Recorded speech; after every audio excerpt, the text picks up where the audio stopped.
नमस्कार दर्शक बंधु सत्यम ओडिशा आपण मानक स्वागत। आज हूँ 26 जनवरी 2026 सोमवार। आसतु जाना आज दिन पाणीपागर किसी गुरुत्वपूर्ण खबर। आज पाणीपाग रिपोर्ट अनुसार उपकूल ओडिशा शीत कमिबार संभावना रही। भुवनेश्वर समेत पुरी, खोर्धा, कटक, जाजपुर, भद्रक, केन्द्रापड़ा, गोपालपुर ठारे तापमात्रा 15 डिग्री किंबा ताठारू अधिक रहीपे बोली पाणीपाग विभाग पक्षर आकलन कर। रविवार दिन पुरी में राति तापमात्रा 18 डिग्री रही। गोपालपुर एवं छतरपुर 17, भद्रक, जाजपुर और चांदबाली 15, भुवनेश्वर, खोर्धार 14 डिग्री रहीपे।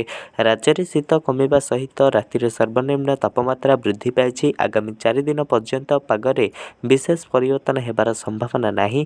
तेबे परवर्ती 3 दिन मध्य सर्वनिम्न तापमात्रा आहुरी 2 ରୁ 3 डिग्री वृद्धि पाइबार संभावना रही। 4 दिन पर बढ़िबो आहुरी राति तापमात्रा। राज्य में शीतर प्रकोप कमी, किछि मात्रा रे सर्वनिम्न तापमात्रा वृद्धि घटी। आगामी 4 दिन पर्यंत पागरे विशेष परिवर्तन संभावना नथिया बेले परवर्ती 3 दिन मध्य सर्वनिम्न तापमात्रा आहुरी 2 ରୁ 3 डिग्री वृद्धि पाइबार आशंका रही। आंचलिक पाणीपाग विज्ञान केन्द्र पक्षर आकलन कर।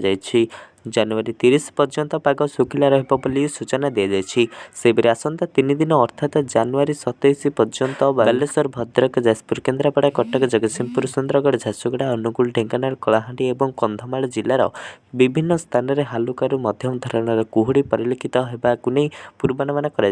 विभाग पक्षर दी तथ्य अनुसार गत 24 घंटे राज्य में 4टी सहर सर्वनिम्न तापमात्रा 10 डिग्री तले रही। उदयगिरी में 5.7, सिमिलगुड़ा 8.4 degree, Rourkela 8.5 degree, Jharsuguda 8.7 degree record होता बेले 29टी सहर में सर्वनिम्न तापमात्रा 15 डिग्री तले रही। राज्य में कौन पाणीपाग नियम एक सक्रिय नथिया बेले पाग मुख्यतः शुखिला रहिबो बोली पाणीपाग विभाग पक्षर सूचना दी जाएगी। राज्य में आहुरी बढ़िबो राति तापमात्रा। उपकूल ओडिशा रे कमिबो शीत। भुवनेश्वर समेत पुरी, खोर्धा, कटक, जाजपुर, भद्रक, केन्द्रापड़ा, गोपालपुर रे पारद 15 डिग्री बा ताठारू अधिक रहीपे। पाणीपाग विभाग यही आकलन करिछि। राज्य में शीतर प्रकोप किछि मात्रा रे कमिबा सहित सर्वनिम्न राति तापमात्रा रे वृद्धि घटी। आगामी 4 दिन पर्यंत पागरे विशेष किछि परिवर्तन नथिबा बेले यार पर 3 दिन मध्य सर्वनिम्न तापमात्रा आहुरी 2 ରୁ 3 डिग्री वृद्धि पाइबाकू नहीं आकलन करिछि भारतीय पाणीपाग विभाग। जनवरी 30 तारिख पर्यंत पाग मुख्यतः शुखिला रहिबो बोली सूचना दी जाएगी। आज खबरटी एतिक थिला। जदि भिडियोटी भल लगी भिडियोटी की लाइक दिंतु। चैनल को नया थिला एबे ही चैनल को सब्सक्राइब कर दिंतु। एही परिका गुरुत्वपूर्ण खबर पाइबा पई।